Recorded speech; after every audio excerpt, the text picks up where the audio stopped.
간단한 본인 소개 부탁드립니다. 안녕하세요. 저는 전기차 충전 기술센터에서 근무하고 있는 정성구 선임입니다.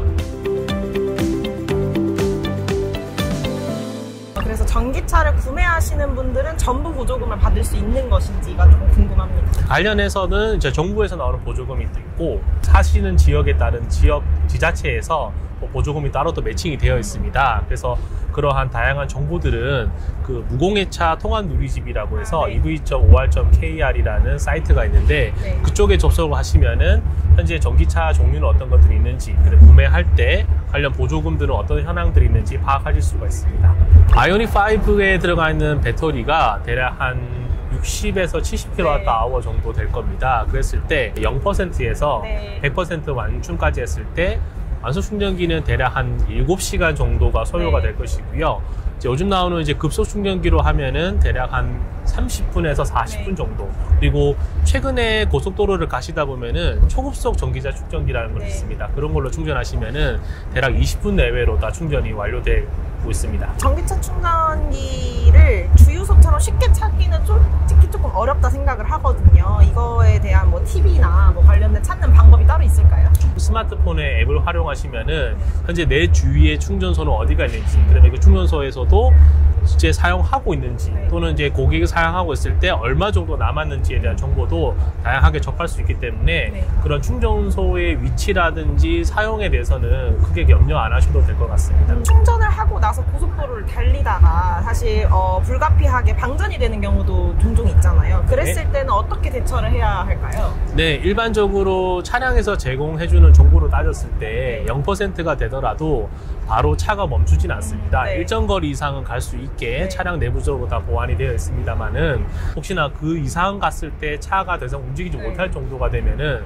더 이상 충전을 해가지고 차량 움직일 수 있는 상태가 아니기 때문에 그 정도 상태에서는 아무래도 차량을 입고해야 되는 정도가 될 겁니다. 그래서 가능하면은 0%가 됐을 때 무리하게 운전을 하시기보다는 등록하셨던 보험사를 통해서 긴급 출동 서비스라든지 견인 서비스를 받으시는 거를 저는 추천드리고 싶습니다. 충전을 할 때 결제는 혹시 어떤 방법으로 하는지? 요즘 나오는 충전기들은 신용카드 단말기들이 대부분 다 탑재가 되어 있습니다. 그래서 신용카드를 통해서 결제하셔도 되고, 또 차량 구매하신 분 중에 내가 신용카드도 불편하다고 생각하시는 분은 최근 나오는 기술이 PNC라고 해서 플러그 앤 차지라고 하는 기술이 있는데요. 그거는 차량 자체에 내 개인 정보가 들어가 있고 결제 시스템에 대한 정보가 들어가 있기 때문에 충전기랑 연결을 했을 때 별도의 신용카드를 활용하지 않고 차량에 있는 정보로 충전하고 나서 사용한 양에 대해서 정산까지 다 처리되는 시스템으로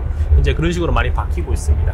충전기는 공용 충전기잖아요. 그럼 그랬을 때 결제했을 때 뭐 개인정보 관련해서 정보 뭐 보안이나 유출에 대한 이슈는 따로 없는지? 당연히 그 PNC 기술이나 이런 것들은 그 기술을 구현함에 있어가지고 보안은 어떻게 적용을 해야 되는지, 그리고 내가 사용한 정보가 이제 최종적으로 서버까지 갔을 때 그 과정까지도 보안이 잘 유지가 되는지에 대한 평가를 다 수행하고 있기 때문에 이 시장에 나오기 전에 그런 것들 많이 검토가 되고 있고 또 실제 시험 인증으로서도 많이 검증이 되고 있기 때문에 안심해서 사용하셔도 된다라고 저는 말씀드리고 싶습니다. 추후 뭐 설치되는 계획이나 혹은 350kW 이상의 급속 충전기가 설치될 계획이 혹시 있는지? 현재로서는 350kW 정도만 해도 충분히 속도가 빠르다 생각을 할 것이고, 다만 이제 일반 승용차 레벨이 아닌 어떤 뭐 건설 기계라든지 아니면은 큰 버스 같은 경우에는 그만큼 대용량 배터리가 들어가기 때문에 아마 350kW를 더 초과하는 그런 또 초급속 충전기가 이제 개발되고 있기 때문에 향후에 그런 시장 쪽 관점에서는 지속적으로 제품이 개발되고 출시될 예정입니다.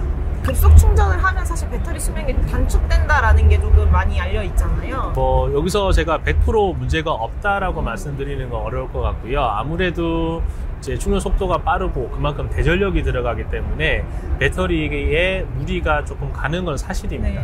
다만 저희가 이제 차량 제조사에서도 관점에서도 제 고객이 차량을 구매하고 뭐 최소 10년 또는 20년을 사용했을 때 그 동안의 배터리가 충분히 견딜 수 있을 정도의 다 내구성 평가를 하고 보급이 되고 있기 때문에 지금 사용하시는 전기차를 기준으로 보면 10년 정도는 충분히 배터리가 그 정도는 보장하기 때문에 걱정 안 하셔도 되고, 다만 이제 염려를 많이 하시는 분들 입장에서는 내가 멀리 갈 때는 고속도로에서 급속 충전기를 활용하시고, 대부분 출퇴근으로 사용하시는 분들은 완속 충전기를 많이 사용하시기 때문에 그렇게 배터리에 많이 무리가 가지 않는다고 생각하시면 될 것 같습니다. 전기차도 무선 충전에 대한 향후 계획이나 이런 것들에 대해서 혹시 설명해 주실 수 있는지? 아직까지 정부 규제라든지 이런 부분들이 네. 많이 좀 막혀있는 부분이 있어가지고 시간이 지나면서 그 부분은 해결이 될 것이고요.